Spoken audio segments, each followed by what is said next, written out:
ஓம் சாந்தி.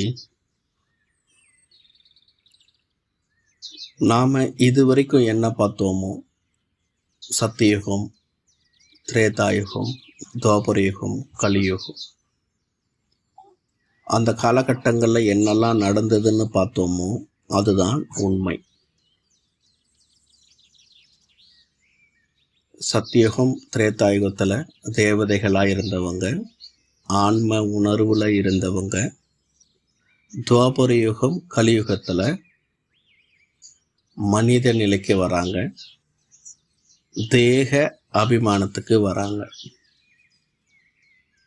ஸ்வர்க்கம் நரகமாக மாறுது. இந்த நரகத்தை மீண்டும் சொர்க்கமாக மாற்றுவதற்கு கலியுகத்துடைய கடைசியில் இறைவன் சிவபரமாத்மா இந்த பூமிக்கு வரார்.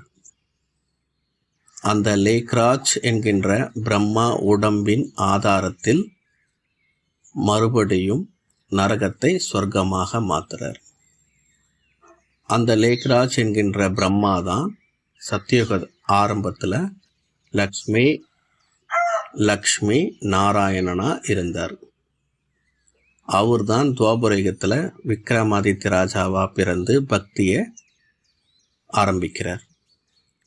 அப்போ அவர் மூலமாகவே கலியுகத்தோட கடைசி சங்கம யுகத்தில் இறைவன் பக்தியை சமாப்தி செஞ்சு ஞானத்தை ஸ்தாபனை செய்கிறார். ஞானத்தின் ஆதாரத்தில் மீண்டும் சொர்க்கத்தை கொண்டு வரார். இது ஒரு சக்கரம். 5000 வருடத்துக்கு ஒரு தடவை இப்படி நடந்ததே மறுபடியும் நடந்துக்கிட்டு இருக்கும். அப்போது ராமர் வாழ்ந்தது உண்மை, கிருஷ்ணர் வாழ்ந்தது உண்மை.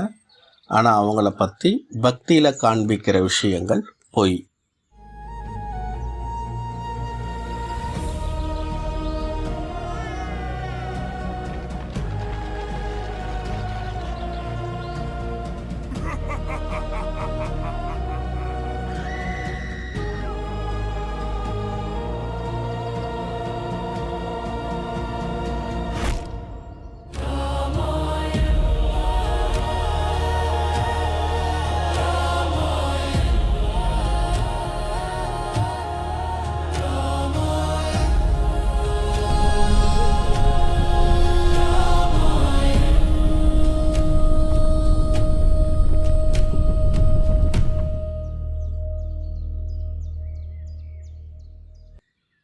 அப்போது இந்த ராமாயணத்தில் காமிக்கிற விஷயங்களின் உள் அர்த்தம் என்ன, அதை பற்றி பார்ப்போம்.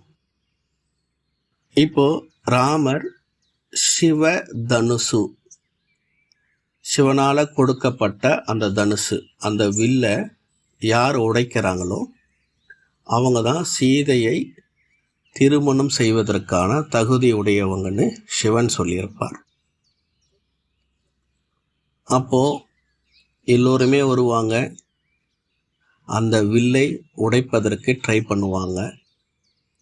ஆனால் யாராலையும் அந்த வில்லை அசைக்க கூட முடியாது.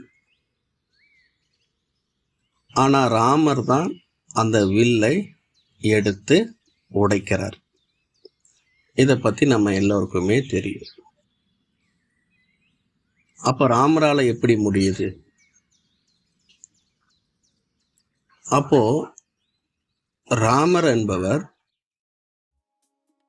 பரிசுத்தமான மனநிலையில் இருக்கக்கூடியவர்.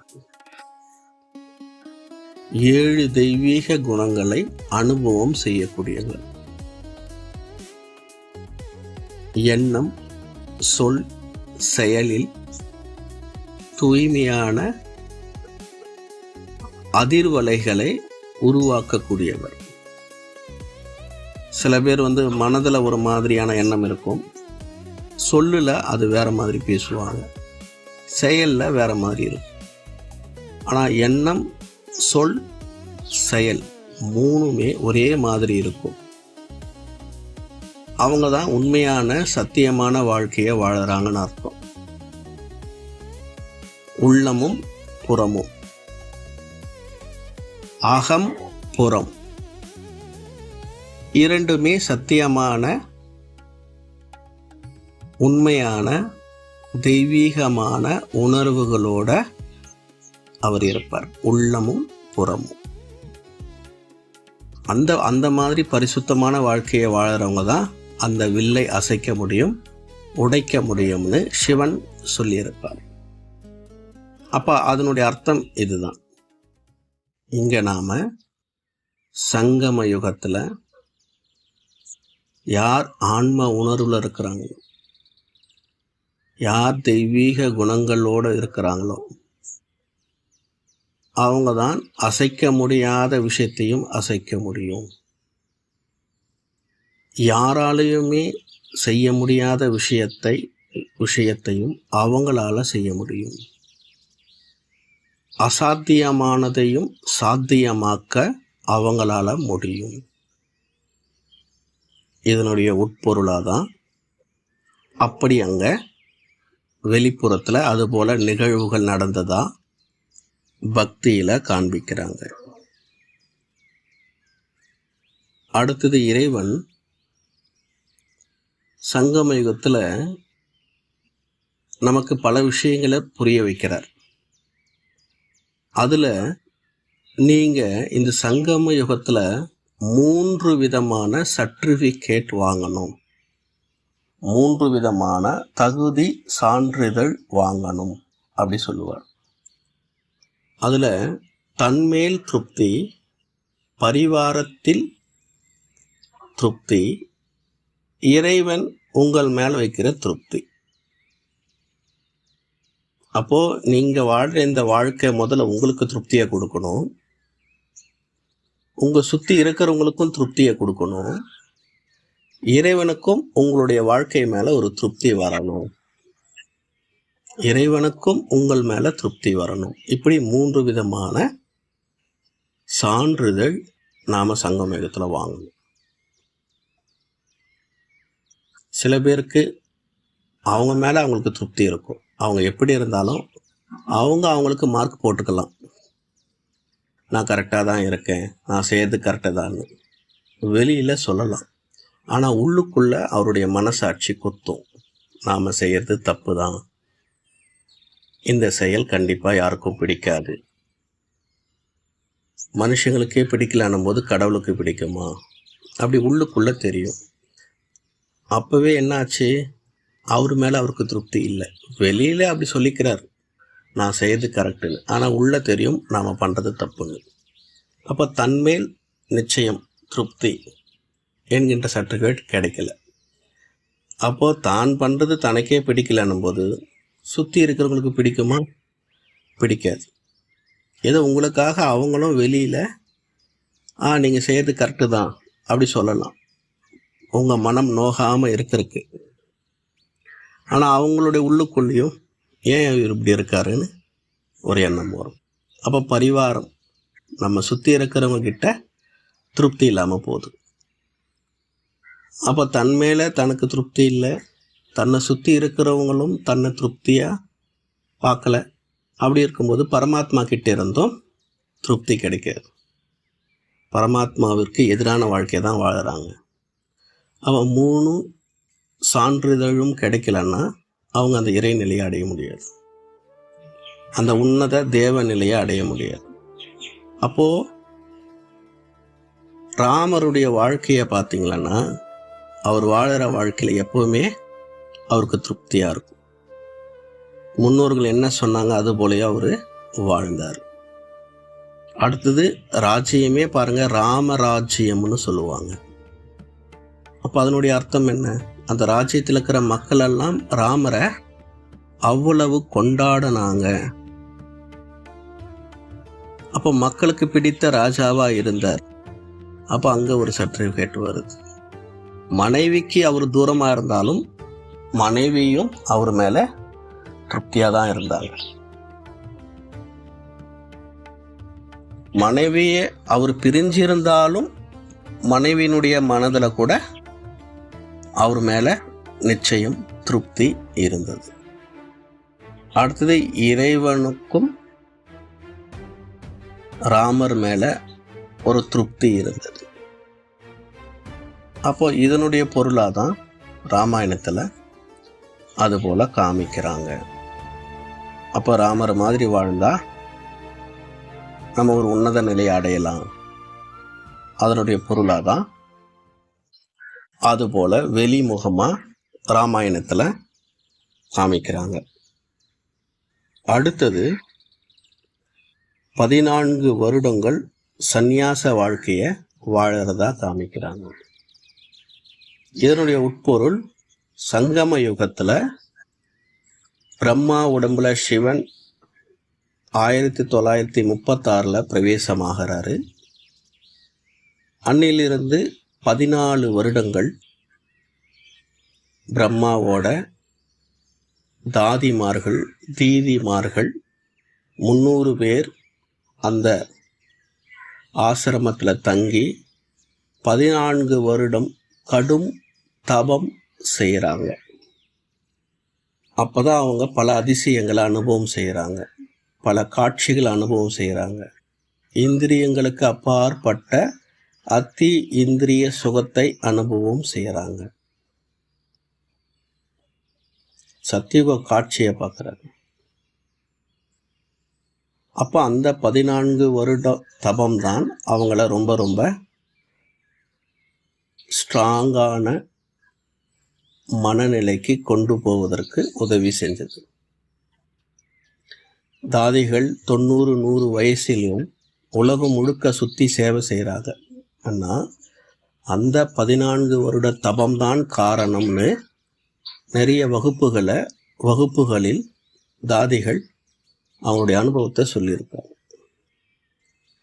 அதுக்கப்புறம் வரக்கூடிய எல்லா டெஸ்ட் பேப்பர்களையும் நாங்கள் பாஸ் ஆவதற்கு அந்த 14 வருட தபம்தான் முக்கிய காரணம் அப்படின்னு சொல்லியிருக்காங்க. அதே போலத்தான் இங்கே ராம் சீதாவும் அந்த 14 வருடம் தபம் இருக்கிறாங்க. சந்நியாசி வாழ்க்கைக்கு போகிறாங்க. அந்த காலகட்டத்தில் பல ரிஷிமார்கள் தியானம் செய்வதை தடுப்பதற்கு பல அசுரர்கள் முயற்சி செய்கிறாங்க. அந்த ரிஷிமார்கள் தியானம் செய்வதற்கு ராமர் லக்ஷ்மணன் உதவியாக இருக்காங்க. அப்போது அந்த ரிஷிமார்கள் கிட்ட இருந்து நிறைய பிளெஸ்ஸிங்ஸ் எல்லாம் ராமர் லக்ஷ்மணுக்கு கிடைக்குது.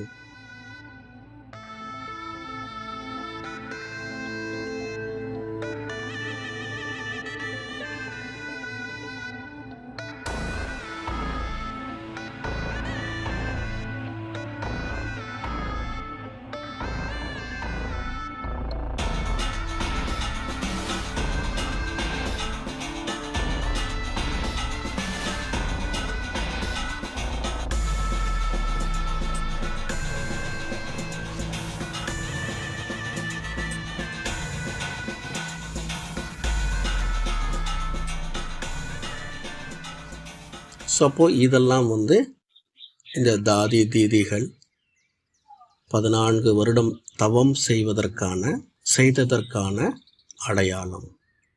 அதை அங்கே பக்தியில் அதுபோல் காமிக்கிறாங்க. அடுத்தது ராமருடைய கால் பாதப்பட்டு கல்லாக இருந்த அகல்யாவுக்கு சாபத்திலிருந்து விமோச்சனம் கிடைச்சதுன்னு காமிப்பாங்க. அகல்யான்ற ஒரு கேரக்டருக்கு ஒரு சாபம் கிடைச்சி கல்லாக இருப்பாங்க. ராமருடைய அந்த பாதம் அந்த கல் மேலே பட்டு விமோச்சனம் கிடைச்சதுன்னு சொல்லுவாங்க. அப்போ விமோச்சனம் கிடைச்சதுன்னா அதனுடைய அர்த்தம் உண்மையிலே அதுபோல் ஒருத்தர் கல்லாலாம் இருக்க முடியாது. அப்போ அதனுடைய உட்பொருள் நம்மளுடைய புத்தி கலியுகத்தோட கடைசியில் கல்லாக மாறிடுச்சு. தண்ணி மாதிரி இருக்க வேண்டிய புத்தி கெட்டியாக ஐஸ் கட்டியாக மாறிடுச்சு. தண்ணியாக இருந்தால் தான் நம்ம குடிக்க முடியும். அது கட்டியாக மாறிடுச்சுன்னா எப்படி குடிக்க முடியும்? அந்த மாதிரி நம்ம புத்தி கல் புத்தியாக மாறிடுச்சு. எதையுமே புரிஞ்சிக்க முடியல. மனம் போன போக்கில் போயிட்டுருக்குறோம். மனம் என்ன காமிக்குதோ அதை அப்படியே செய்ய ஆரம்பிச்சிடும். அப்போ அந்த கல் மாதிரியான புத்தியை தங்க புத்தியாக மாற்றுறார் இறைவன் சிவன் கலியுகத்தோட கடைசி சங்கம யுகத்தில். அப்போ கலியுக கடைசியில் சங்கம யுகத்தில் கல் புத்தியை தங்க புத்தியாக மாற்றுறார். இதைத்தான் அங்கே அகல்யாவுக்கு விமோச்சனம் கிடைச்சதா காமிக்கிறாங்க. அடுத்தது சீதை. சீதை பிறக்கிறத சீதையை குழந்தையா ஜனக மகாராஜாவுக்கு கிடைக்கும்போது மண்ணிலிருந்து தான் கிடைச்சதா சொல்லுவாங்க. அந்த நிலத்தை உழும்போது அந்த குழந்தை மண்ணில் கிடைச்சதா சொல்லுவாங்க. அப்போ இதனுடைய உட்பொருள் என்னன்னா, மண்ணன்னா தேகம். அப்போ சீதை என்னாலே தேக அபிமானத்துக்கு சம்பந்தப்பட்ட ஒரு கேரக்டரா நம்ம பார்க்கணும். தேக அபிமானத்தில் இருக்கிறவங்களுக்கு எதுவுமே புரியாது. சுற்றி இருக்கிறவங்க என்னதான் அறிவுரை கொடுத்தாலும் கேட்க மாட்டாங்க. பிடிவாத குணம் இருக்கும். நான் செய்யறது கரெக்டு. இப்போ காட்டில் இருக்கிறாங்க. காடுனாலே மாயை நிறைந்தது, அசுரர்கள் நிறைந்த ஒரு பகுதி. அப்போ அங்கே இருக்கும்போது ஒரு பொன் மானை பார்க்குறாங்க. அது ராவணனால் உருவாக்கப்பட்ட மான். பொன் மான்ன்றது ஒன்று இருக்காது. அப்போ அதுவே சீதைக்கு புரியல. ஒரு பொன் மானை பார்த்தேன், அந்த பொன்மான் எனக்கு வேணும், நீங்கள் போயிட்டு அதை பிடிச்சிட்டு வாங்கன்னு ராமருக்கு சீதை சொல்கிறாங்க. ராமர் அப்படியெல்லாம் ஒன்றும் இல்லை, இது காடு, இது அசுரர்களின் வேலையாக கூட இருக்கும், அதெல்லாம் நம்பாதன்றார். அப்போ கோச்சிக்கிறாங்க சீதை ராமர் மேலே. அப்போ நான் போய் சொல்கிறேன்னா, அப்போ என் கண்ணு என்ன குருடா, அப்படி இப்படின்னு பேச ஆரம்பிக்கிறாங்க. உங்களுக்கு விருப்பம் இல்லைன்னா விட்டுடுங்க,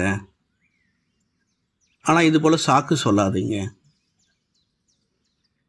இப்போ இங்கே ஏதாவது ஒரு நகை கேட்குறாங்க, புடவை கேட்குறாங்க மனைவி அண்ணா, அதுக்கு கணவன் ஏதாவது சொன்னால் இவங்க என்ன வார்த்தையை சொல்லுவாங்களோ அதே வார்த்தையை சீதையும் அங்கே சொல்கிறாங்க. உங்களுக்கு விருப்பம் இல்லைன்னா விட்டுடுங்க, உங்களுக்கு மனசு இல்லைன்னா விட்டுடுங்க. இப்போ ராமருக்கு இது இங்கே நடக்கிறது பொய்ன்னு தெரிஞ்சாலும் மனைவி சொல்லிட்டாங்களேன்னு மனைவிக்காக சரி போகலாம் தேடலான்னு போகிறார். அது அசுரர்களின் வேலைன்னு தெரிஞ்சும் போகிறார். சீதையின் பிடிவாதத்தால் எல்லாம் தெரிஞ்ச ராமரும் வேற வழி இல்லைன்னு மனைவிக்காக சீதைக்காக போகிறார். இதுவும் முட்டாள்தனம் தான். மனம் போன போக்கில் போகிறவங்க தான் இது போல் போவாங்க. புத்தியை உபயோகிக்கணும். ஸ்ட்ரிக்டாக சொல்லணும், நான் போக மாட்டேன், அது மாயேன்னு. சீதைக்கு அது மாயைன்னே தெரியல, அடம் பிடிக்கிறாங்க. ராமருக்கு அது மாயை, அது பொய்ன்னு தெரிஞ்சும் சீதைக்காக போகிறார். இது அதை விட பெரிய முட்டாள்தனம். சரி, லக்ஷ்மணா நீ கூட இரு, நான் போகிறேன்னு போகிறார்.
இந்த மாயை என்ன பண்ணுதுன்னா,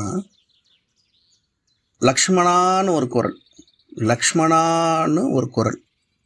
ஏதோ ஒரு ஆபத்து வந்தால் நம்ம எப்படி கத்துவோமோ அதுபோல் லக்ஷ்மணான்ற ஒரு குரலில், ராமர் குரலில் அந்த குரல் கேட்குது. லக்ஷ்மணனுக்கு புரியுது இது ஏதோ அசுரர்களின் வேலைன்னு. ஏன்னா அண்ணனுடைய சக்தி என்ன, பலம் என்னன்னு லக்ஷ்மணனுக்கு தெரியும். ஆனால் சீதைக்கு தான் எதுவும் தெரியாது இல்லையா? உங்கள் அண்ணனுக்கு ஏதோ ஆபத்து போல், அண்ணன் உன்னை கூப்பிடுறாரு, போன்னு சொல்கிறாங்க. இவர் போல, இல்லை அண்ணி, அது மாயினுடைய வேலையாக இருக்கும், அண்ணனுக்கு ஒன்றும் ஆகாதனாலும் இல்லை நீ போன்றாங்க. அவர் போக மாட்டேன்றாரு. அதனால் கோபமாக ஆவேசமாக பல வார்த்தைகளை உபயோகிக்கிறாங்க, கடுமையான வார்த்தைகளை உபயோகிக்கிறாங்க. சரி, அண்ணி சொல்கிறாங்களேன்றதுக்காக லக்ஷ்மணனும் போக வேண்டிய ஒரு சூழ்நிலை. சரி அண்ணி, நான் போகிறேன், ஆனால் நான் ஒரு கோடு கீக்கிறேன், எந்த காரணத்தை கொண்டும் இந்த கோட்டை மட்டும் தாண்டிடாதீங்கன்னு அவர் ஒரு கோடை போடுறார். ஒரு சக்தி மிக்க கோடு அம்பில் போடுறார். சரின்றாங்க. அப்போ அவர் தேடிக்கிட்டு போகிறார். அப்போ 2 பேருமே இல்லை. அப்புறமா தான் ராவணன் மாறு வேடத்தில் வராரு. ஒரு சன்னியாசி கோலத்தில் வரார், பிச்சை கேட்குறார். சீதை அந்த கோட்டுக்கு உள்ளே இருந்த பிச்சை போடுறதுக்கு வராங்க. இந்த கோட்டை தாண்ட முடியல ராவணனால. உடனே ராவணன் என்ன பண்றாரு, இதுதான் மரியாதையா? கோட்டுக்கு உள்ளே இருந்து போட்டா எப்படி? கோட்டுக்கு வெளியில போடுங்க, அதுதான் சரி, அப்படி அவங்க சொல்றாங்க. இப்போ இவங்க புத்தியை இப்போது உபயோகிக்கணும். சீதை வீட்டுக்காரர் போனாரு, என்னாச்சுன்னு தெரில. வீட்டுக்காரர் குரல்ல ஆபத்து இருக்குன்னு ஒரு குரல் கேட்டது. அப்புறம் லக்ஷ்மணனையும் அமுச்சிட்டோம். இப்போ அவர் போட்ட கோட்டையும் தான்னா எப்படின்னு கொஞ்சம் மூளையை யோசிக்கணும் இல்லையா? மறுபடியும் முட்டாள்தானம். இந்த நேரம் பார்த்து யாரோ ஒரு சாது வந்திருக்கார். அப்போ இங்கேயும் புத்தியை உபயோகிக்காம அந்த கோட்டை தாண்டுறாங்க. அப்போ கோடு தாண்டின உடனே ராவணன் சீதையை கடத்திக்கிட்டு போயிடுறார். அப்போது எவ்வளோ ஒரு முட்டாள்தனம், மறுபடியும் முட்டாள்தனம். அப்போது தேக அபிமானத்தில் இருக்கிறவங்க இது போலத்தான் மடத்தனமான வேலைகளை செய்வாங்க. ஆனால் உண்மையிலேயே அது போலலாம் நடக்கலை. அப்போ அதனுடைய உட்பொருள் என்ன? நாம் எல்லாம் ஆன்ம உணர்வில் சத்தியுகம் திரேதாயுகத்தில் இருந்தோம். துவாபரயுகத்துக்கு மேலே அந்த ஆன்ம உணர்வை மறந்துட்டோம், தேக உணர்வுக்கு வந்துட்டோம். அப்படி ஆன்மான் மறந்து தேக உணர்வுக்கு வர்றது தான் அந்த கோடை தாண்டா மாதிரி. அந்த கோடு தான் இறைவன் நமக்கு கொடுக்கக்கூடிய ஸ்ரீமத் என்கின்ற கோடு. அந்த கோடு தான் தன்னை ஆன்மான்னு உணர்ந்து அடுத்தவங்களையும் ஆன்ம உணர்வில் பாருங்கன்னு சொல்கிறது. அந்த அறிவுரை அந்த ஆன்ம உணர்வில் இருந்தால் எந்த பிரச்சனையும் இல்லை. இப்போ அந்த கோடை தாண்டிட்டோம். இப்போ தேக உணர்வுக்கு வந்துட்டோம். தேக உணர்வுக்கு வந்துட்டா 10 தலை ராவணன் நம்மளை அரெஸ்ட் பண்ணிட்டான். 10 தலை ராவணன்ன்றது இங்கே விகார குணங்கள். ஆண்களிடம் 5 விகாரங்கள், பெண்களிடம் 5 விகாரங்கள். காமம், கோபம், பேராசை, பற்று, அகங்காரம், பயம், சோம்பல்னு நிறைய குணங்கள், அசுர குணங்கள் இருக்கு. இது ஆண்களிடமும் இருக்கு, பெண்களிடம் இருக்கு. அதில் முக்கியமானது அந்த 5: காமம், கோபம், பேராசை, அகங்காரம். அப்போ ஆண்களிடம் இருக்கு, பெண்களிடம் இருக்கும்போது அது சேரும்போது தான் பிரச்சனை பெருசாகுது. இவங்க ஒன்று சொல்கிறாங்க, அவங்க 10 சொல்கிறாங்க. மறுபடியும் இந்த 10 இவங்க சொல்கிறதால அவர் 100 சொல்கிறார். அப்போ பிரச்சனை பெருசாகுது. அப்போ இதனால் பசங்களும் பாதிப்படைகிறாங்க. அப்போது அந்த ராவணனுடைய சமஸ்காரம் ஒவ்வொரு குடும்பத்திலையும் இருக்குது, இந்த முழு உலகத்திலையும் இருக்குது. அப்போ இந்த முழு உலகமும் ராவண ராஜ்யமாக இருக்குது. அந்த ராவண ராஜ்யத்துக்குள்ளே மாட்டிக்கிட்ட சீதைகளாக நாமெல்லாம் இருக்கிறோம். இந்த விகாரத்துக்கு யாரெல்லாம் வசப்பட்டு இருக்காங்களோ அவங்கெல்லாம் சீதைகளாக இருக்காங்க. அப்போ இந்த சீதைகளை மீட்டு எடுக்கிறதுக்கு ஆத்மராமன் சிவன் வராரு. பக்தியில் ஆத்மராமன் ஒரு பேர் சிவனுக்கு இருக்கு. திரேதாயுக ராமன் கிடையாது, ஆத்மராமன் சிவன் இந்த பூமிக்கு வராரு. 5 விகாரங்கள் என்கின்ற ராவணன் கிட்ட சிறைப்பட்டு இருக்கிற சீதைகளாகிய நம்மளை மீட்டெடுக்கிறதுக்கு வராரு. ஸோ அப்போது இந்த உள்முகத்தில் நடக்கிற விஷயங்களை தான் பக்தியில் அதுபோல் காண்பிக்கிறாங்க. அடுத்தது ராவணன்னா என்ன? ராவணனை பற்றி என்னென்ன காமிக்கிறாங்கன்னா, இப்போ 10 தலை. அப்போ 10 தலையோடு யாரும் இருக்க முடியாது. இப்போ 5 விகாரங்கள், பெண்களிடம் 5, ஆண்களிடம் 5. இந்த விகார குணங்களை 10 தலையாக காமிக்கிறாங்க. அப்போது முழு உலகமும் இன்னைக்கு அவருடைய ராஜ்யம். அப்போ அங்கே பக்தியில் இலங்கையில் அப்படி ஒன்று நடந்ததாக காமிக்கிறாங்க. அப்போ இப்போ முழு உலகமும் இலங்கை தான். உண்மையிலேயே அந்த இலங்கையில் எதுவுமே நடக்கல. அது போல் முழு உலகமும் இப்போ இலங்கை தான், முழு உலகமும் நரகம்தான். முழு உலகத்தில் தானே ராவண ராஜ்யம் நடக்குது. அப்போ அதை புரிஞ்சுக்கணும். அடுத்தது குபேரன், செல்வத்தின் அதிபதி குபேரன்னு சொல்லுவாங்க. அந்த குபேரன் கிட்ட எல்லா செல்வங்களும் இருந்தது, புஷ்பக விமானம் இருந்ததுன்னு சொல்லுவாங்க. ராவணன் அவரிடம் சண்டை போட்டு குபேரனிடம் இருந்த எல்லா செல்வங்களையும் புஷ்பக விமானத்தையும் அபகரிச்சுக்கிட்டாருன்னு சொல்லுவாங்க.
அப்போது இதனுடைய உட்பொருள் என்ன?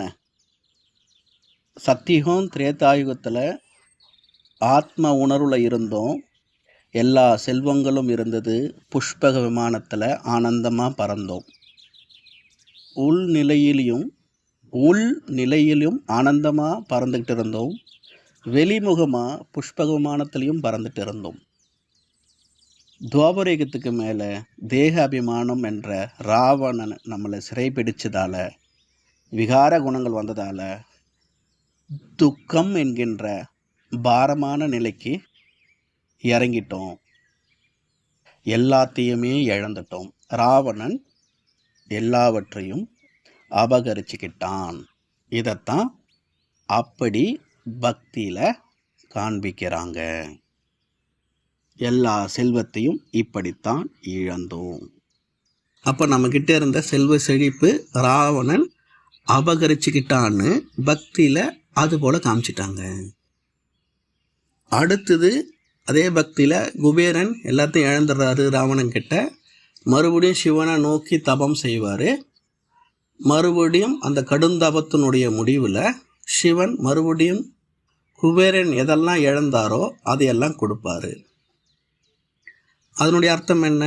கலியுகத்தோட கடைசியில் இப்போ நாம் இந்த பிரம்மா மூலமாக இறைவன் சிவன் சொல்லக்கூடிய ஞானத்தை கேட்டு காலை மாலை சிவனை தியானிக்கும் போது மறுபடியும் ஜென்ம ஜென்மமாக நாம் செஞ்ச பாவங்கள் அழியும்.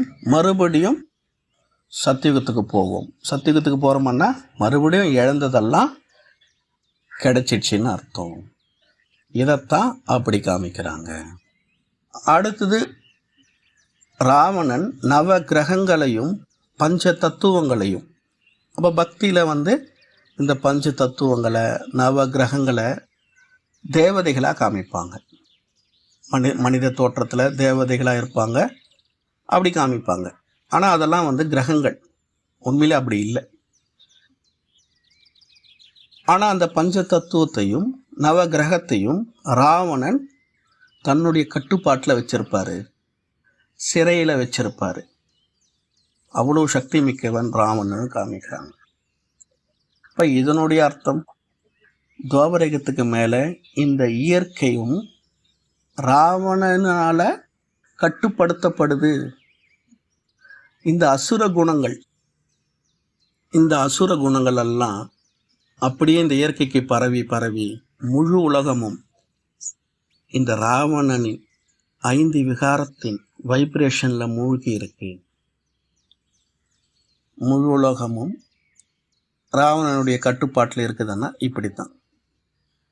இதைத்தான் அங்கே அது போல காமிச்சிட்டாங்க. அடுத்தது ராவணனுடைய தந்தை பிராமணன், ராவணனுடைய தாய் அசுர குலத்தை சார்ந்தவன். 2 பேருக்கும் அவர் மகனாக பிறப்பார். அப்போது தந்தை பிராமணன். இப்போது நம்ம சத்தியுகத்திலிருந்து நம்ம கலியுகத்தோட கடைசி வரைக்கும் அப்படி மேலிருந்து கீழான நிலைக்கு வரும். அந்த நிலைகளை பொறுத்து இறைவன் சில பெயர்களை கொடுக்குறார். அப்போ சத்தியுகத்தில் சம்பூர்ணமான நிலையில் இருந்ததால் தேவதை சொல்கிறாங்க. அடுத்தது கொஞ்சம் கொஞ்சமாக கலைகள் குறையுது.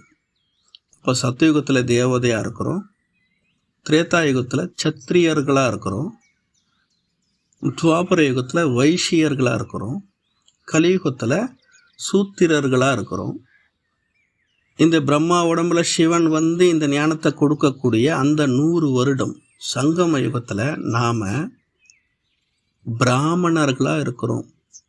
பிராமணர்கள்னா இந்த கலியுகத்தில் இருக்கக்கூடிய பிராமணர்கள் இல்லை, பிரம்ம ஞானத்தை உணர்ந்தவர்கள் பிராமணர்கள், பிரம்ம தத்துவத்தை உணர்ந்தவர்கள். பிரம்ம தத்துவம் தான் பரந்தாமம். அந்த பரந்தாமத்துக்கு சம்பந்தப்பட்ட பரமாத்மாவுக்கு சம்பந்தப்பட்ட ஞானத்தை அறிந்தவர்கள் உணர்ந்தவர்கள் பிராமணர்கள். அப்போ உண்மையிலே யார் அதை உணர்ந்தாங்க? நாம தானே உணர்ந்திருக்கிறோம், நாம தான் பிராமணர்கள். அப்போ நமக்குள்ள இன்னும் அசுர குணங்கள் இருக்கு. இந்த 7 நாள் பாடம் யார் முடிக்கிறாங்களோ அவங்க பிராமணனா மாறுறாங்க. சங்கமயுக பிராமணன்.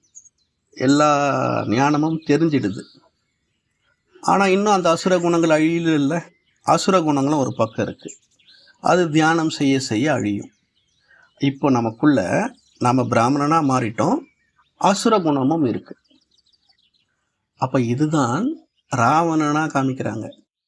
தந்தை பிராமணன், தாய் அசுர குலத்தை சார்ந்தவங்க. அப்போ உள்ள 2 சம்ஸ்காரமும் இருக்கும் ராவணனுக்கு. பிராமண சம்ஸ்காரமும் இருக்கும், எல்லா ஞானமும் இருக்கும், எல்லா கலைகளும் இருக்கும், அசுர சம்ஸ்காரமும் இருக்கும். அடுத்தது ராவணன் சிவனின் தீவிர பக்தனாக காமிப்பாங்க. சிவனுடைய ஆத்ம லிங்கத்தை வாங்கிக்கிட்டு இலங்கைக்கு கொண்டு போகணுன்னு முயற்சி செய்வார். ஆனால் அது நடக்காது. அது ஒரு ஸ்டோரி இருக்குது பக்தியில். ஏன்னா அது சாத்தியம் இல்லை. அப்போ அதனுடைய அர்த்தம் என்ன? சிவனையே தன்னுடைய கண்ட்ரோலில் வச்சுக்கணும்னு பார்ப்பார். சிவனின் அவ்வளோ தீவிரமான பக்தர். ஆனால் சிவன் இலங்கைக்கு போக மாட்டார். அது ஒரு ஸ்டோரி இருக்கு. அதனுடைய அர்த்தம் என்ன? நீ எவ்வளோதான் என்னுடைய தீவிர பக்தனாக இருந்தாலும் தேக உணர்வுல இருந்து அசுர குணங்களோடு என்ன நினைக்கிறதால என்னுடைய சக்திகள் குணங்கள் முழுமையாக நீ அனுபவம் பண்ண முடியாது, என்னை முழுமையாக அனுபவம் பண்ண முடியாது. அதனால தான் அவர் ஆத்மலிங்கத்தை எடுத்துக்கிட்டு இலங்கைக்கு போகணும்னு நினைப்பார். ஆனால் முடியாது, பாதி வழியிலேயே அந்த லிங்கத்தை வச்சிருவார். அப்போ இதனுடைய அர்த்தம், நமக்கு இறை ஞானம் கிடைச்சிடுச்சு, ஆனால் அந்த தேக உணர்வில் விகாரங்களோட நாம் இறைவனை காலை மாலை நினைவு செஞ்சால் பிரயோஜனம் இல்லை. இறைவனுடைய சக்தியை, சிவனின் சக்தியை முழுமையாக அனுபவம் செய்ய முடியாது. அப்போ நாம் தான் பிராமணன், நமக்குள்ளே தான் இன்னும் அசுர குணமும் இருக்குது. இதுதான் ராவணன். ஸோ அப்போது ராவணன்னு ஒருத்தர் உண்மையிலேயே இல்லை. ஆனால் ராவணன் தமிழ்நாடு சேர்ந்தவன், ராவணனுக்குள்ளே அவ்வளோ குணங்கள் இருந்தது, அப்படி இருந்தது. அது ஒரு போராட்டமாக நடக்குது. அந்த ராவணன்றதும் உள்ளுக்குள்ளே நடக்கிற அந்த அசுர குணங்களுக்கு சம்பந்தப்பட்டது. அடுத்தது ஹனுமான்.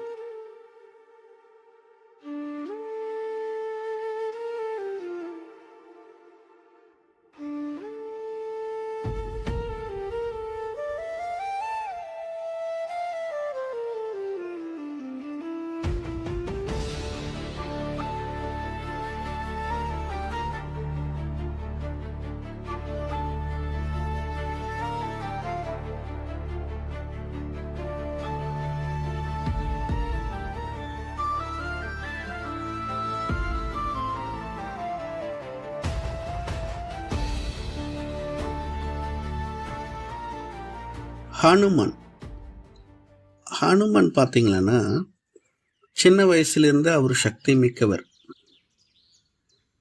ஆனால் ஒரு சாபத்தால், ஒரு முனிவரின் சாபத்தால் அந்த சக்திகளை மறந்திருப்பார். அப்புறம் அந்த முனிவரே அதுக்கு விமோச்சனமும் தருவார். ஒரு காலகட்டம் வரும், இறைவனுக்கே உன்னுடைய உதவி தேவைப்படும். அப்போ உன்னுடைய சக்திகளை உனக்கு ஞாபகப்படுத்துவாங்க. உனக்கு ஞாபகம் வரும்போது அந்த சக்திகளெல்லாம் வேலை செய்யும்.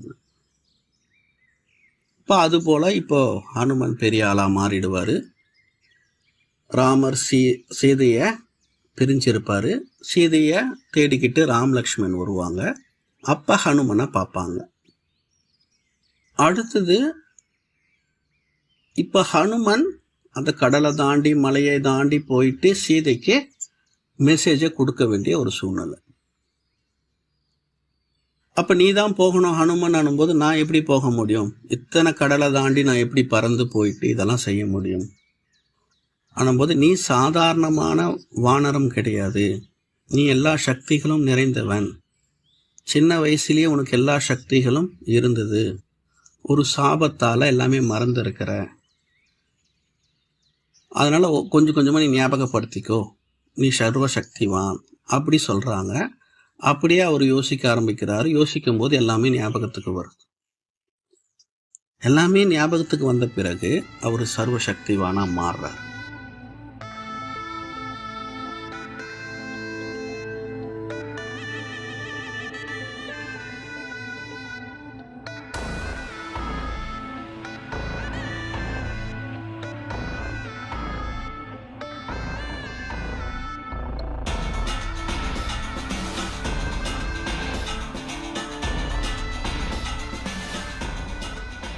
அதுக்கப்புறமா அவர் பறக்க ஆரம்பிக்கிறார். அப்போ ராமர் இது என்னுடைய தூதன் தான்ன்றது சீதைக்கு தெரியணும் இல்லையா? அதனால ஒரு மோந்திரத்தை கொடுக்குறார், இதை எடுத்துட்டு போய் கொடுன்னு. அப்புறமா அவர் பறந்து போறாரு. சீதை கிட்ட தன்னுடைய அறிமுகத்தை கொடுக்குறாரு, அந்த மோந்திரத்தை காமிக்கிறார்.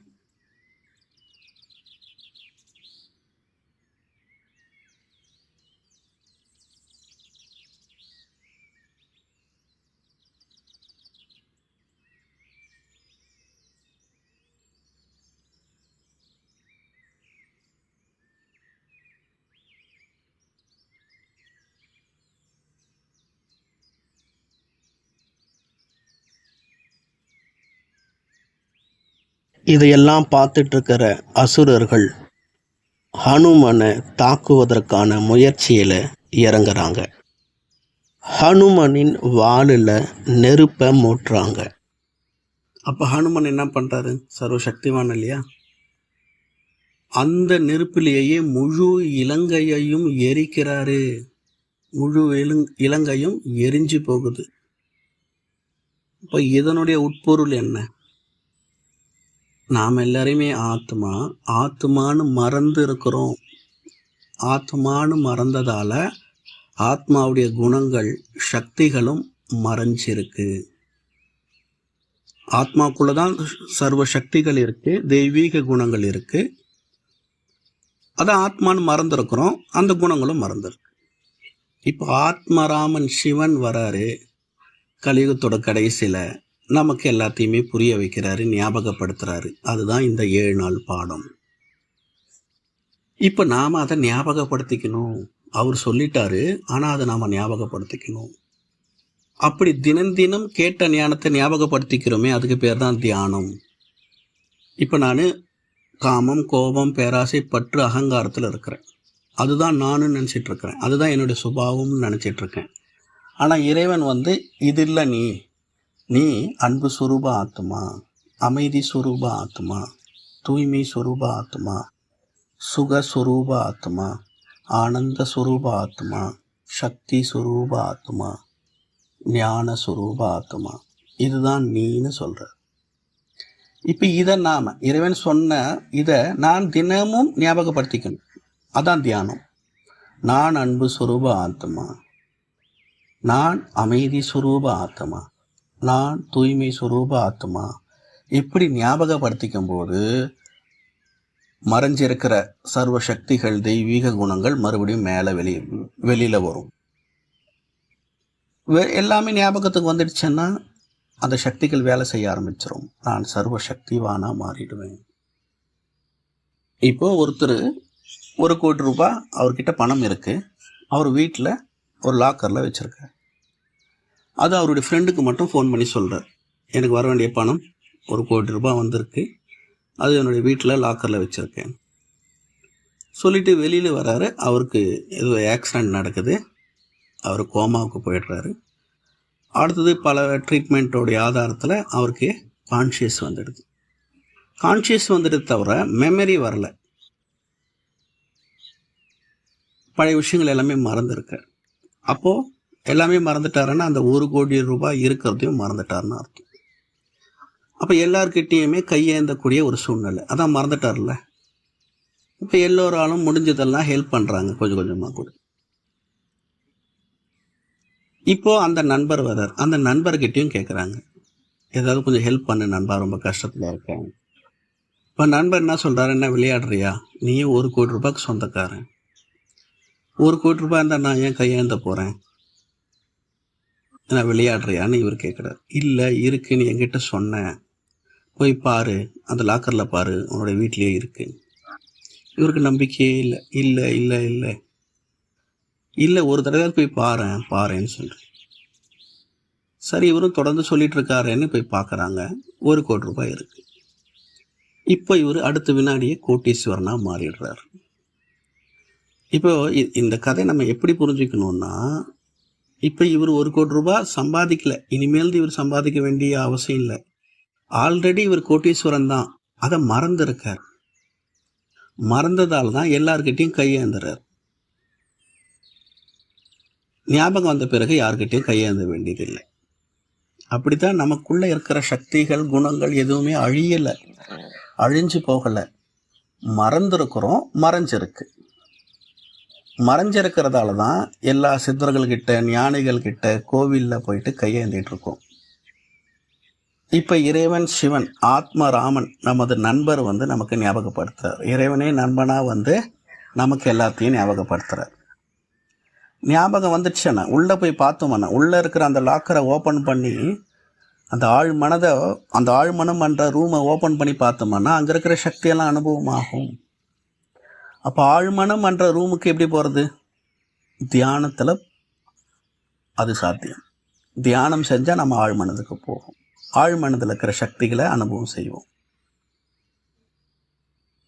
அடுத்த வினாடியே நான் சர்வசக்திவான். அப்போ ஹனுமன் அண்ணாலே ஆன்மா, ராமர் அண்ணா ஆத்மா, ராமன் சிவன். நாம் மறந்து போன எல்லா சக்திகளையும் குணங்களையும் ஆத்மா ராமன் சிவன் ஞாபகப்படுத்துறாரு.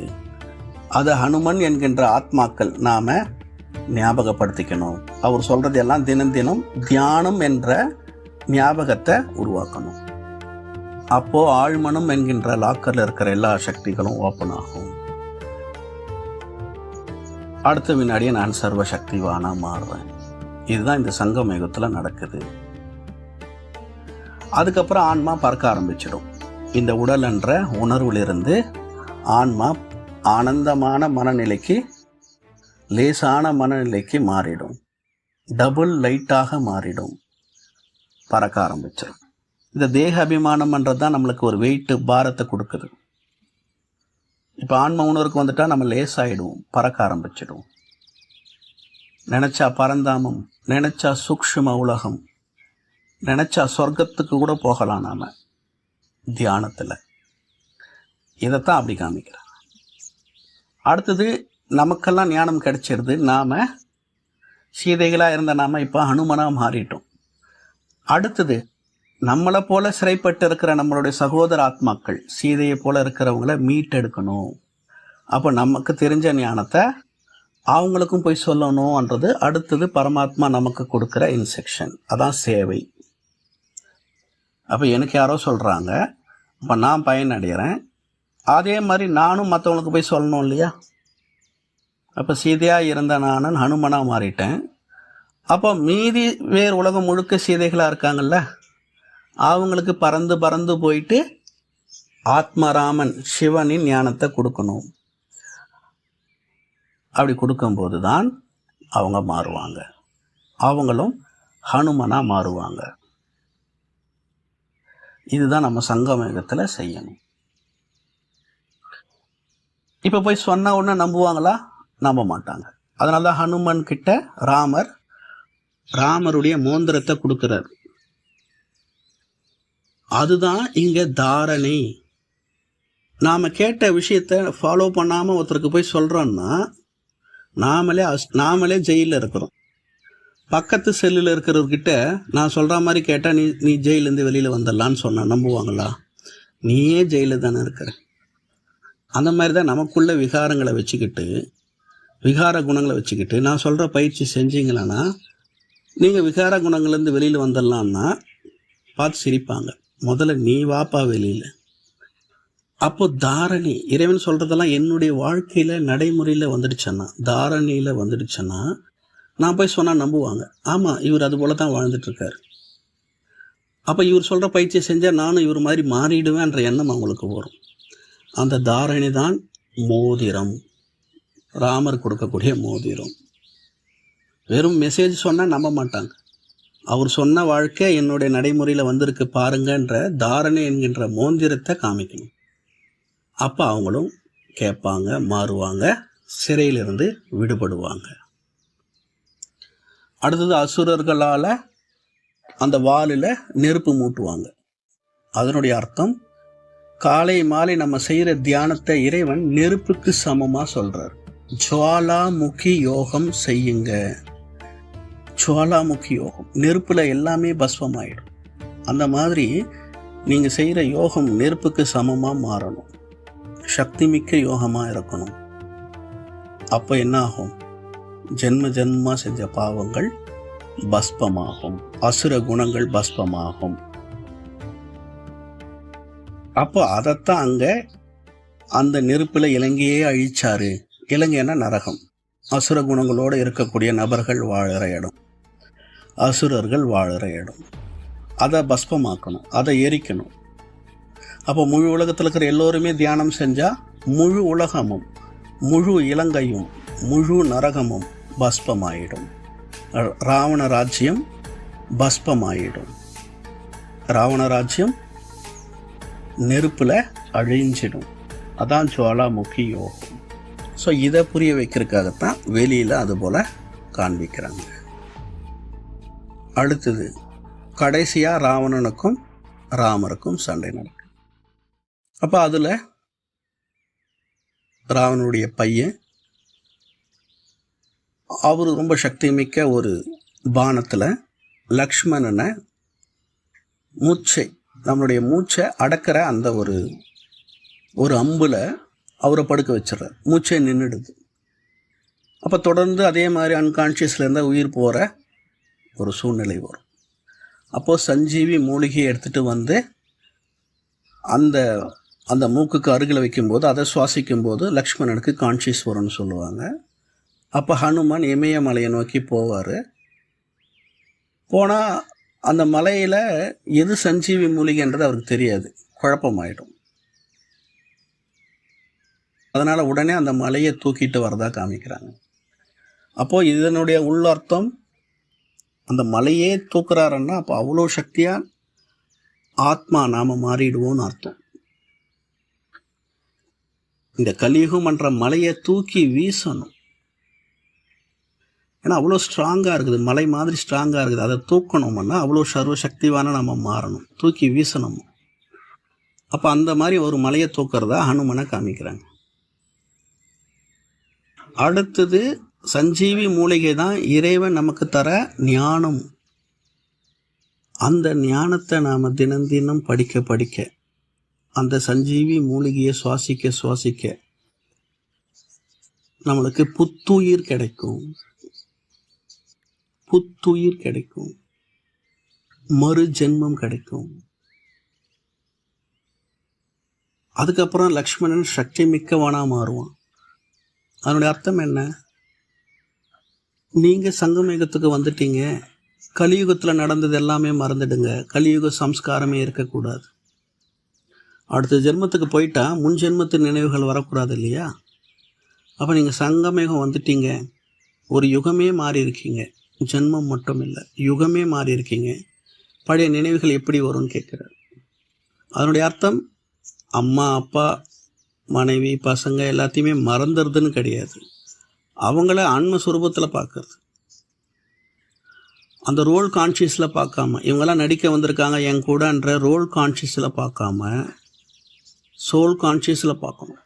இப்போ ரோல் கான்ஷியஸில் பார்க்குறீங்கன்னா இன்னும் பழைய ஜென்மத்திலே இருக்கீங்க, கலியுகத்திலே இருக்கீங்கன்னு அர்த்தம். அப்போ அசுர குணங்களோடு இருக்கீங்கன்னு அர்த்தம். அசுர குணங்களோடு இருக்கும்போது நீங்கள் ராவனுடைய கட்டுப்பாட்டில் இருக்கிறீங்க. ராவனுடைய கட்டுப்பாட்டில் இருக்கிறவங்க ராவணனை ஜெயிக்க முடியாது, ராவனுடைய சம்ஸ்காரத்தை ஜெயிக்க முடியாது. அப்போ சங்கமயத்துக்கு வந்துட்டிங்கன்னா அடுத்த பிறவிக்கு வந்துட்டீங்க. அப்போ உயிர் பிரிஞ்சு நம்ம அடுத்த ஜென்மத்துக்கு போகிற மாதிரி இங்கே உயிர் பிரிஞ்சு அடுத்த ஜென்மத்துக்கு வரும். அப்போ லக்ஷ்மணன் உயிர் பிரிஞ்சு அடுத்த ஜென்மத்துக்கு வரா மாதிரி சஞ்சீவி மூலிகையை சுவாசித்ததால், அந்த இறைவனுடைய ஞானத்தை கேட்டதால் அவர் அடுத்த ஜென்மத்துக்கு போகிறார், உயிர் பிரிஞ்சு அடுத்த ஜென்மத்துக்கு போகிற மாதிரி. இப்போ ரொம்ப சக்தி மிக்க மனிதராக மாறுறார். இப்போ அவர் அந்த ராவணனுடைய மகனை சுலபமாக ஜெயிக்கிறார். சஞ்சீவி மூலிகையை சுவாசித்த பிறகு அப்போ இறைவன் தர ஞானத்தை தினம் தினமும் கேட்க கேட்க நம்ம ராவனுடைய சம்ஸ்காரங்களை ஜெயிக்கலாம். அடுத்தது ராவணனுக்கும் ராமருக்கும் கடைசியாக யுத்தம் நடக்குது. 10 தலைகளை ஒவ்வொன்றா வெட்டுறாரு, ஒவ்வொன்றா வருது, ஒரு பக்கம் சாயுது, இன்னொரு பக்கம் வருது. அப்போது ராவனுடைய தம்பி விபூஷணன் சொல்கிறார், அண்ணனுக்கு மரணம் 10 தலையில் கிடையாது, வயிற்றில். ஸோ அந்த அமிர்தம் கடையும் போது தேவர்களுக்கும் அசுரர்களுக்கும் சண்டை வரும். அதில் தேவர்களுக்கு அமிர்தம் கிடைச்சதுன்னு சொல்லுவாங்க. கடைசி அந்த ராவணன் போவார், வெறும் அந்த எம்டி பானை மட்டும்தான் இருக்கும். அந்த கோபத்தில் அந்த பானையோடு முழுங்கிடுவார் உள்ள. அதனால தான் ராவணனுக்கு இந்த வயிறு பகுதி கூட ரொம்ப பெருசாக காமிப்பாங்க. அப்போ அந்த அமிர்த கலசம் வயிற்றில் இருக்கிறதால அவரை கொல்றது கஷ்டம். அதனால் வயிற்றில் பானத்தை விடுங்க, அந்த அமிர்த கலசம் உடையுங்க, அதனுடைய உயிர் போயிடும்னு சொல்லுவாங்க. அப்புறமா அவர் அந்த வயிறு பகுதிக்கு பானத்தை செலுத்துவார். அந்த மாதிரி தான் நாம் இந்த விகாரங்களை ஸ்ட்ரைட்டாக ஜெயிக்க முடியாது. இதைத்தான் நிறைய பேர் கண்ட்ரோல் பண்ணிகிட்டு இருப்பாங்க. கோபத்தை கண்ட்ரோல் பண்ணிட்டேன், காமத்தை கண்ட்ரோல் பண்ணிட்டேன், அகங்காரத்தை கண்ட்ரோல் பண்ணிட்டேன்னா, கண்ட்ரோல்னா என்ன அர்த்தம்? அப்போ அது உள்ள உருவாயிடுச்சு, வெளியில் செயலாக வெளிப்படுத்தாமல் அதை உள்ள அடக்கிட்டு இருக்கேன். அப்போ அது இன்னும் டேஞ்சர். வெளியில் காமிச்சாலும் தப்பு. வெளியில் காமிக்கிறீங்கன்னா அடுத்தவங்களுக்கு துக்கம் கொடுக்குறீங்க, அடுத்தவங்க மனதை நோகடிக்கிறீங்க, அதுவும் தப்பு. உள்ள அடக்குறீங்க. உள்ள அடக்கும்போது நீங்கள் ஒரு நல்ல ஆத்மாப்பா, ரொம்ப அமைதியாக இருக்கார், ரொம்ப பொறுமையாக இருக்கார் நினைக்கலாம். வெளியில் இருக்கிறவங்களுக்கு துக்கம் கொடுக்கல, ஆனால் உள்ளுக்குள்ளே உங்களுக்கு துக்கம் கொடுக்குறீங்க அழுத்தி அழுத்தி. அது ஒரு நாள் வெடிக்க ஆரம்பிக்கும் பயங்கரமாக. அப்போது இந்த விகாரங்கள் அடக்கக்கூடாது. இப்படி நிறைய பேர் நான் அடக்கிட்டேன் பெதர் அடக்கிட்டான்வாங்க. இல்லை, அடக்குறீங்கன்னா என்ன அர்த்தம்? அது உள்ள மறைமுகமாக இருக்குன்னு அர்த்தம். அதை இன்னும் நீங்கள் ஜெயிக்கலேன்னு அர்த்தம். அப்போ இந்த தியானத்தில் அதை அழிச்சிடணும். இறைவன் கோபத்தை கண்ட்ரோல் பண்ண சொல்லலை, அடக்க சொல்லலை, கோபமே இல்லாத நிலையை உருவாக்க சொல்கிறார். அப்போ இந்த 7 வேறு தியானங்களில் அடக்க தான் சொல்லித்தராங்க. இந்த மூச்சு பயிற்சிகள் மூலமாக, பிராணாயாமம் மூலமாக அது செய்கிறதால கொஞ்ச நேரத்துக்கு அது அடங்கும், கண்ட்ரோல் ஆகும். அழிக்கலை அவங்க. அப்போ இறைவன் அந்த தியானத்தை சொல்லித்தரல, அழிக்கக்கூடிய தியானத்தை செய்கிற. அவங்கெல்லாம் மரத்தை அடியில் வெட்டுறாங்க, ஆனால் வேர் அப்படியே இருக்குது. மறுபடியும் வேரிலிருந்து துளிர் விடும், பெரிய மரமாக மாறும். இறைவன் வேரோடு எடுத்து போடுற யுக்தியை சொல்கிறார். அப்போ தேக உணர்வுலேருந்து நீங்கள் எவ்வளோ பயிற்சி செஞ்சாலும் கண்ட்ரோல் பண்ணிக்கிட்டு தான் இருப்பீங்க. ஏன்னா தேக உணர்வுன்ற வேறு அப்படியே இருக்கு. ஆன்ம உணர்வுக்கு வாங்க. அதனால தான் ஆத்ம உணர்வில் இருந்து என்னை நினைவு செய்யுங்கன்னு பரமாத்மா சொல்கிறார். அப்போ ஆன்ம உணர்வுக்கு போயிட்டீங்களன்னா வேரோடு பிடுங்குற மாதிரி ஆன்ம உணர்வுலேருந்து இறைவன் நினைக்கும். முழு நாளும் ஆன்ம உணர்வு பயிற்சியை செய்யணும். எல்லோரையும் ஆன்மான்னு பார்க்கணும். அப்போ ஆன்ம உணர்வுலேருந்து இறைவனை நினைவு செய்யும் போது தான் அந்த வேரோட அழிக்கிற ப்ராசஸ் நடக்கும். ஸோ அப்போ அதுதான், அதைத்தான் வயிற்றில் பானம் போடுறது. விகாரங்கள் கிட்ட நமக்கு வேலை இல்லை, 10 தலைக்கிட்ட வேலை இல்லை. ஒரே ஒரு பானம் ஆன்மான்ற உணர்வில் இருந்தால் போதும்.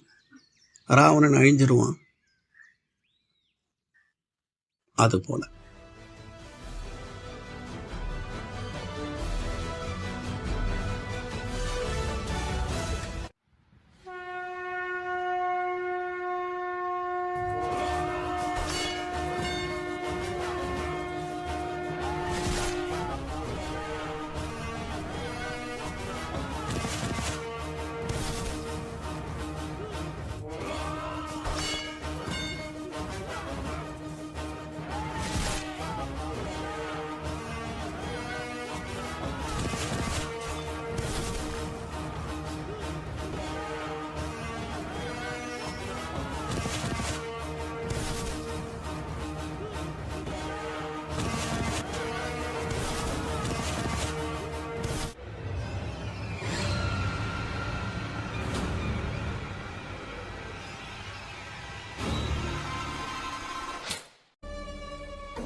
ஸோ அப்போது ராமாயணம்ன்றது வெளிமுகத்தில் எதுவுமே நடக்கலை, எல்லாமே உள்முகம், அந்தர்முகம். அப்போ ராமாயணத்தை கேளுங்க, பாருங்க. அப்படி ராமாயணத்தை பற்றி கேட்கும்போதோ பார்க்கும்போதோ உட்கார்ந்து தான் கேட்கணும்னு சொல்லுவாங்க, படுத்துக்கிட்டே கேட்கக்கூடாது. அப்போ ராமாயணம்ன்றது நம்ம உள்முகம் நடக்கிறது. அப்போ தினம் தினம் ராமாயணத்தை பாருங்க காட்சியாக. நீங்கள் யாராக இருக்கீங்க? நீங்கள் இன்னும் சீதையாக இருக்கீங்களா, இல்லை ஹனுமனாக இருக்கீங்களா? இன்னும் சிறையில் இருக்கீங்களா, இல்லை பறக்க ஆரம்பிச்சிட்டிங்களா? தினம் தினம் பாருங்க, ராமாயணத்தை பாருங்க உள்முகமா. இதுதான் தியானம். அப்போ ராமாயணத்தை பார்க்கணும், அந்த ராமாயணம் இல்லை. நம்ம வாழ்க்கையில் சாதாரணமாக நடக்கிற மாதிரி தானே அந்த ராமாயணத்தில் நடந்திருக்கு. அப்போ அதில் ஒன்றும் பெருசாக இல்லையே சிரேஷ்டமான விஷயம் எதுவும். அப்படிப்பட்ட சாதாரண வாழ்க்கை வாழ்ந்த ராமருக்கு 2000 கோடியில் ஏன் கோவில் கட்ட போகிறாங்க? அந்த ராமரை பார்த்தா எல்லாமே கம்மியாக தான் காமிக்கிறாங்க. ஸோ அப்போது ராமர் வாழ்ந்த வாழ்க்கை உயர்ந்தது. அந்த ராமருக்கும் இந்த ராமருக்கும் சம்பந்தம் இல்லை. இது ஆத்மராமன் சிவனுக்கு சம்பந்தப்பட்ட ஞானம். இது உள்முக ராமாயணம், உள்முக பயணம். அப்போ உட்கார்ந்து தான் ராமாயணம் கேட்கணும்னா என்ன அர்த்தம்? தியானம் பண்ணுறது உட்கார்ந்து செய்யறது. அப்போ உட்கார்ந்து உள்முகமாக ராமாயணத்தை பாருங்க, தினம் தினம் பாருங்க, அதுக்கு பயன் இருக்கு. வெளிமுக ராமாயணத்தை கேட்கறதால பயன் இல்லை. உள்முக ராமாயணத்தை பார்ப்போம், உள்முக பயணத்தை செய்வோம், சக்திமிக்க ஹனுமனாக மாறுவோம். ஓ சாந்தி.